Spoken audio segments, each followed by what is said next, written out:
President Trump had hits and misses on the world stage when he traveled abroad. He had his first summit with President Kim of North Korea, and many people saw that as a big success. Certainly he did. He went to Brussels, where he alienated allies, stop in Britain, where he alienated and had to apologize to the Prime Minister of Great Britain. But the bigger story, perhaps, of the year in terms of his time abroad was when he met with President Putin and at a big and controversial press conference seemed to side with the Russian president over U.S. intelligence agencies on whether Moscow intervened in the 2016 election. He just said it's not Russia. I will say this, I don't see any reason why it would be. Lots and lots of attention on that meeting.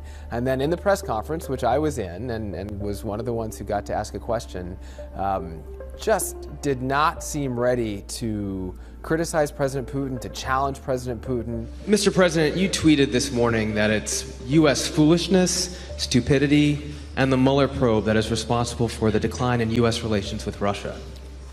Do you hold Russia at all accountable for anything in particular? And if so, what would you consider them that they are responsible for? Yes, I do. I hold both countries responsible.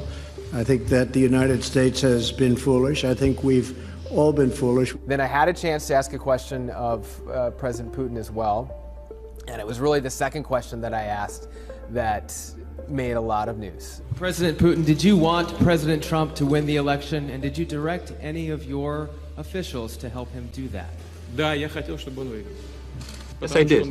Yes, I did. Now, there's some question as to whether that yes referred to both the first and the second part of my question, but it most certainly referred to whether or not he wanted Trump to win.